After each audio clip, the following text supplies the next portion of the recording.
Hey everybody, it's Undead Viking. I'm here with another review of a game. The game in question today is Skyline. Now Skyline was a game that was given to Kickstarter backers of the game Ground Floor. It reached a certain kickstarting funding level, and once it reached that level they included this game with Ground Floor. And the cool thing about it made the Ground Floor box really big and huge, you know, so future editions of Ground Floor will be, my understanding, the box will be a little bit smaller because they didn't have to fit this game in on the inside. This is a kind of a light filler dice game. I'm a big fan of those. I like being able to relax and play games like Martian Dice or Zombie Dice when I'm just kind of waiting for another game to start, or if I'm waiting after I played a longer game, I like to play something just light. Well, we talk over, if we've just played like an epic game of, say, Eclipse. It's nice to have just that game on the table while, you know, just goofing around and playing it while we talk about, you know, just that story that we just went through. Recently, my friendly local gaming store in Fargo, North Dakota, Paradox Comics, they have a board game night first Saturday of each month, and they've just started doing that, and it's really going over huge. And I went to it for the first time ever, and I was really impressed with the gaming area they had, and also the fact that I ran into some people that I hadn't seen for quite a long time, you know, like friends that I've had, and I didn't realize they were board gamers.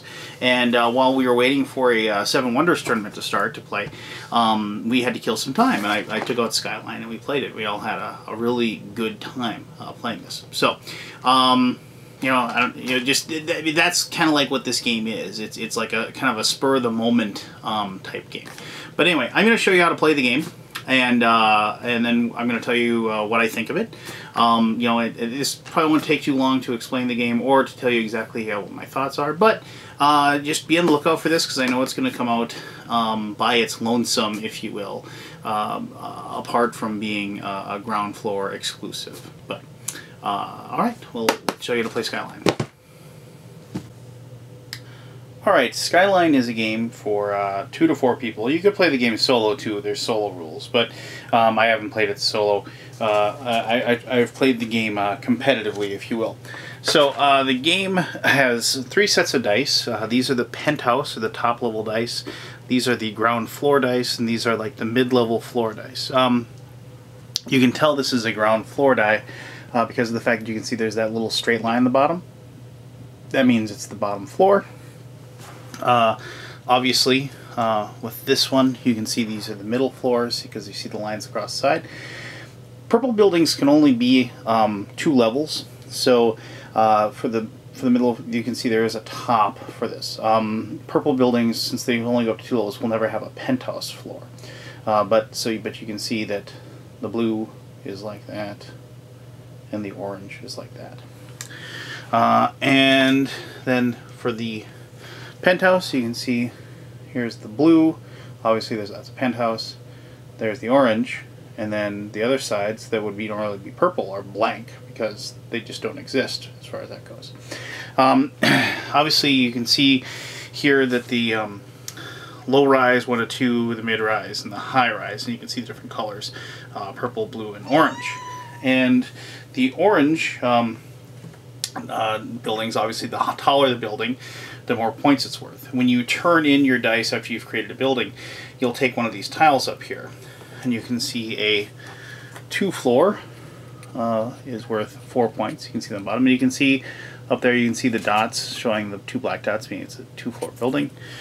In comparison to, say, a 4 story building is worth 16, all the way up to the tallest building you can make, which is a 6 floor building, all 6 dots, is worth 36 points.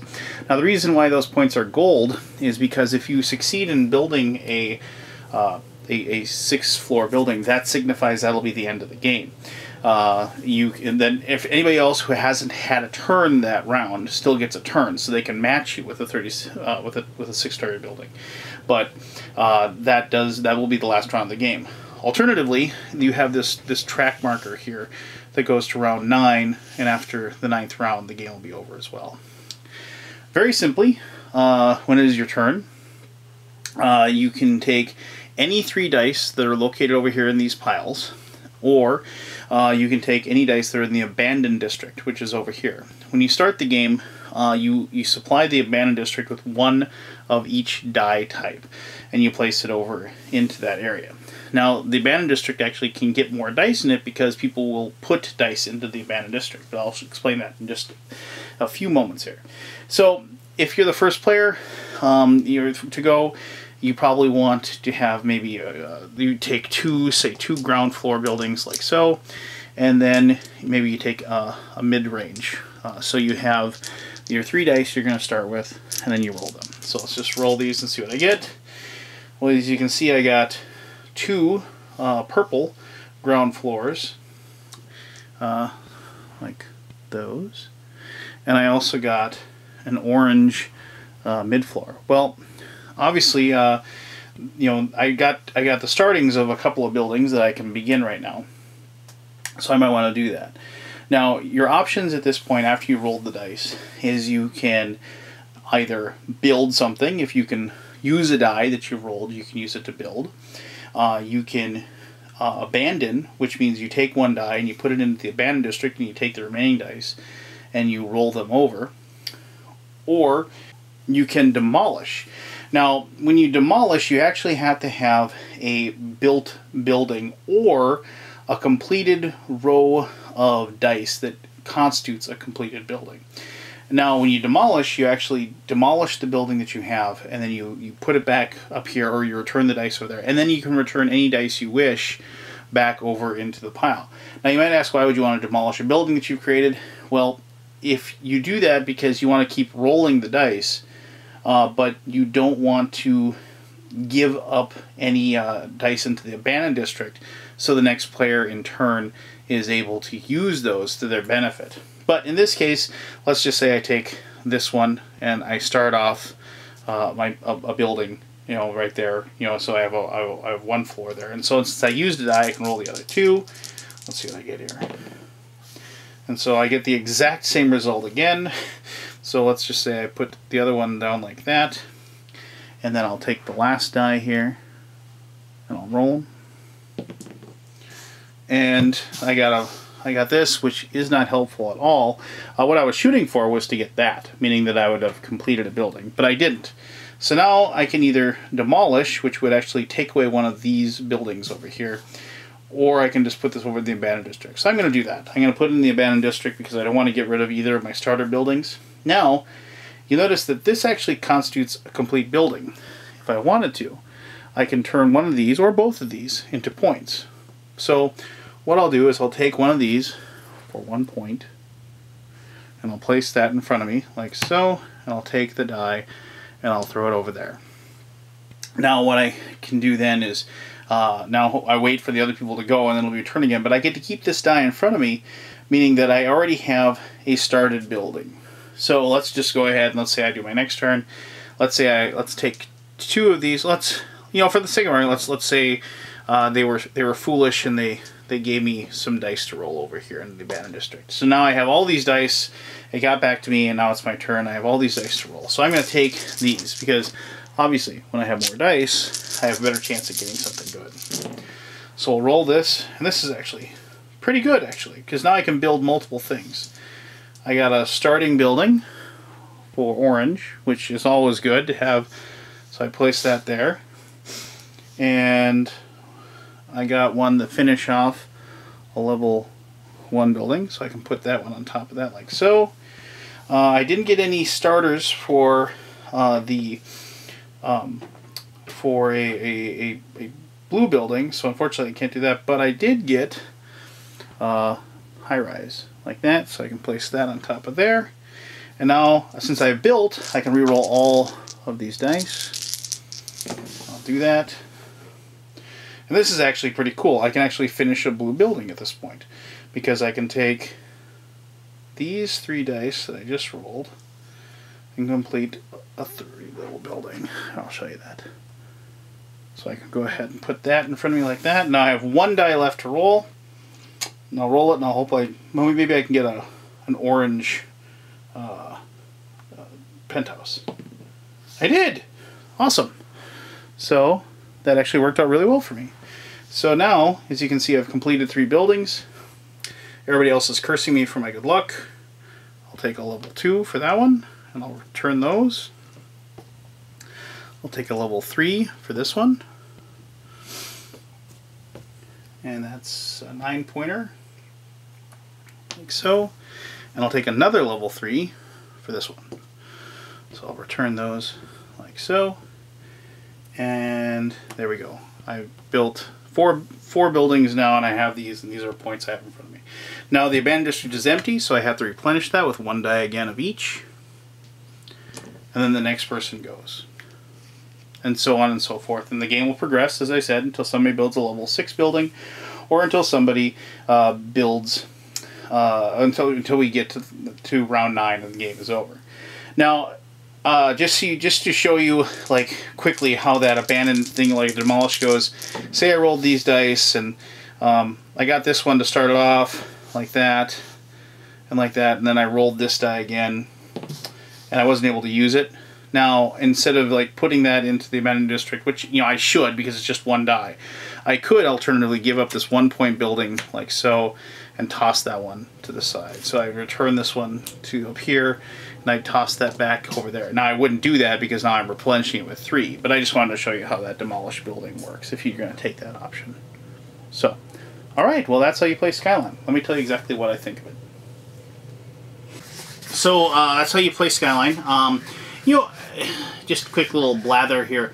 See this little, like, you know, obviously Skyline, you can see the different skyscrapers and what have you, but you see this little balloon up here?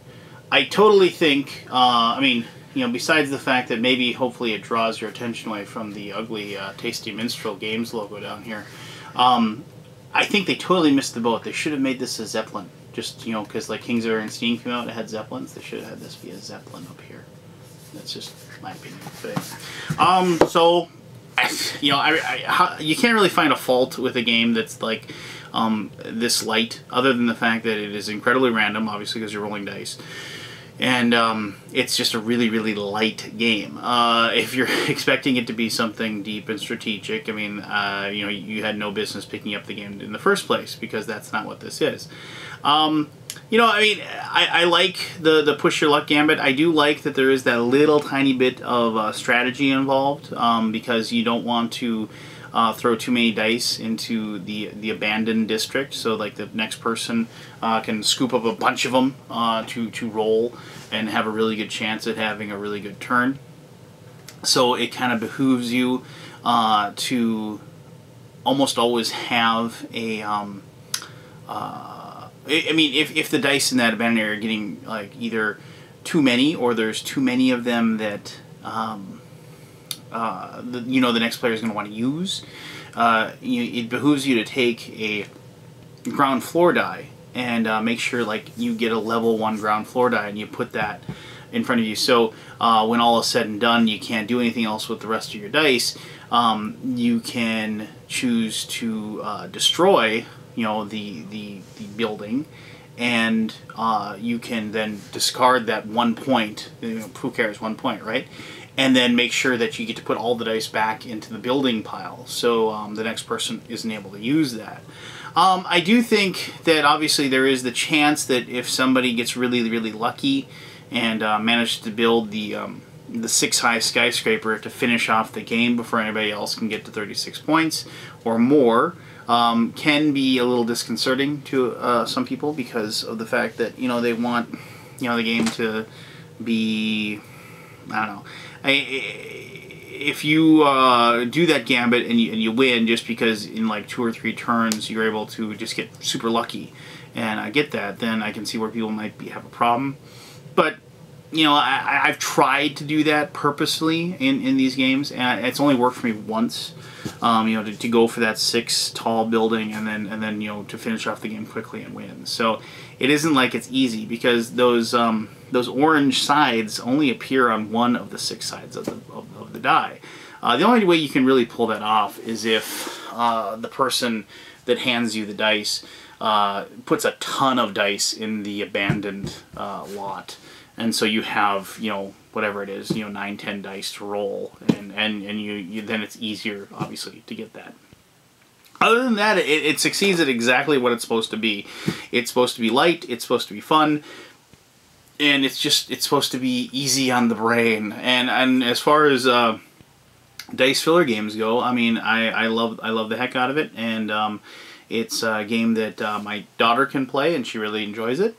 And my wife plays it, and she enjoys it, and the people in my gaming group like it too. And I just dropped it on a few people this past weekend, just to, you know, as we were waiting for the game to start. And it was exactly what we wanted it to be, something that we could catch up on old times and discuss what we've been doing over the last couple of years, because we hadn't seen each other in a while, and then play a game at the same time. And isn't that what games are supposed to be? They're not always supposed to be about sitting there and just